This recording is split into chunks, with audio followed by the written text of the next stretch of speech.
Ты подобен капле в океане, когда ты отдельная личность, но ты весь океан, когда ты часть универсального сознания.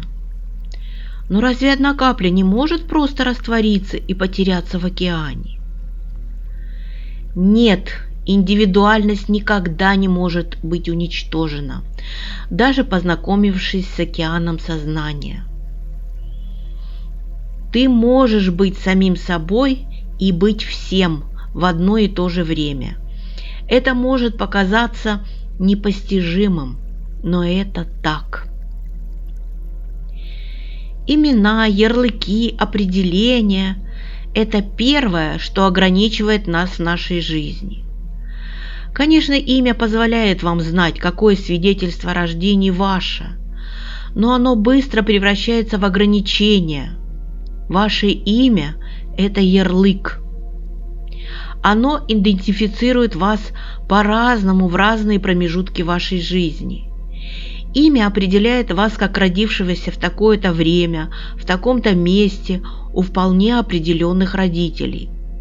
Через некоторое время оно определяет вас как поступившего в такую-то школу, потом как приобретшего такую-то профессию. К 30 годам ваша личность уже оказывается завернутой в кокон из множества слов. Кокон может состоять из разных определений. Например, таких: специалист по налоговому праву, закончивший такой-то университет, женат, имеет 2 детей и ипотеку. Это не значит, что эти факты неверны, но они вводят в заблуждение. Ваша истинная суть, ваш дух, не ограниченный никакими условиями, попадает в состоящую из всевозможных условий ловушку. Только кажется, что эти ограничения принадлежат вам, а на самом деле они принадлежат только вашему телу. А вы – это гораздо больше, чем просто ваше тело и ум. Ваше тело ничем не лучше, чем вешалка для пальто, на которую навешиваются убеждения, установки, страхи, предубеждения, ожидания, мечты и многое-многое другое. Если вы повесите на вешалку слишком много пальто, больше не будет видно самой вешалки. Слишком много груза прошлого скапливается на вашем теле, поэтому невозможно увидеть правду о нем. Невозможно увидеть, что это река осознания, текущая сквозь время. Вам кажется, чтобы расширить свой опыт, нужно принять на себя большее число ролей. Например, женщина, которая приходится быть только матерью, считает, что ее жизнь не состоялась.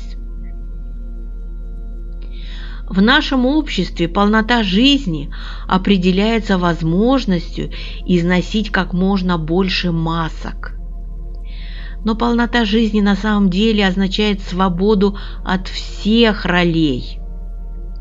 Вы – свободный дух, уменьшенный до вида этого маленького тела.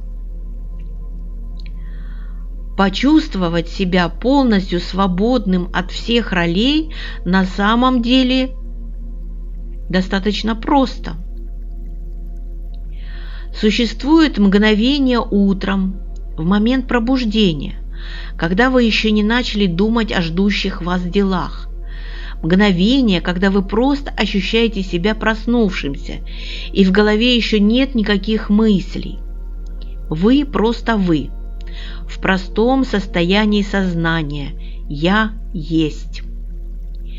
В течение дня это ощущение простоты постоянно повторяется, но мало кто замечает его, потому что вы привыкли отождествлять себя с процессом мышления, который продолжается весь день без перерыва. На самом же деле вы – это не то, что вы думаете. Может быть, вам покажется это невероятным, но мысли в вашей голове принадлежат не вам, они принадлежат вашему имени, тем ролям, которые вы незаметно для себя играете. Если женщина, думающая о своем ребенке, о том, что он делает в школе, что приготовить ему на обед и тому подобное, эти мысли не ваши, эти мысли принадлежат матери. Если в своей медицинской практике человек постоянно думает о диагнозах, предписаниях, то эти мысли принадлежат врачу. Роли матери и врача, конечно, очень нужные роли, но это только роли.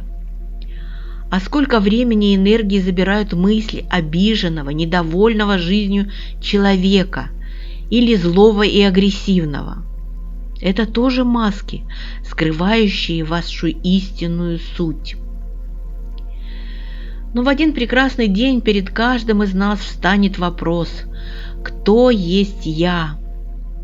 И как бы хорошо вы ни играли свои роли, на него вы никогда не находите ответа. Вы можете выйти за пределы своих ролей в считанную долю секунды, если захотите. Вот сейчас, слушая эти слова, обратите внимание на того, кто их слушает. Или, глядя в окно, обратите внимание на того, кто туда смотрит. Или сегодня вечером полюбуйтесь на закат и обратите внимание на того, кто любуется. В любом из этих случаев вы тут же почувствуете осознание, восприимчивое, бодрствующее, стоящее в стороне, молчаливое, хотя и чрезвычайно живое. В этот момент вы прервали процесс наблюдения, чтобы бросить взгляд на наблюдателя. Вот что вы сделали. Вы проникли в то, что в вашем существовании является абсолютно достоверным. Ведь за всеми наблюдениями стоит неизменный наблюдатель. Он – вечный фактор в любом ограниченном времени переживании. И этот наблюдатель – вы. Сколько людей чувствуют себя опустошенными, когда они теряют свою работу, когда их дети вырастают и покидают их дом, когда умирает любимый супруг. Их ощущение собственного «я» ограничено только именами и исполняемыми ролями. Ими не приходит в голову узнать, кто же они на самом деле. Быть полностью человеком – вот что делает нас реальными. Реальность невозможно определить или как-то назвать. Ее можно только пережить. Завтра, прежде чем вскочить с кровати, постарайтесь поймать чистый и простой миг бытия, когда мысли еще не начали свою несмолкающую болтовню. Это тихое, молчаливое, лишенное названия состояние доставляет большое удовлетворение. Это крепость, которую не сможет взять никакая армия, и в ней спрятана сокровищница, где хранятся истинные ценности жизни.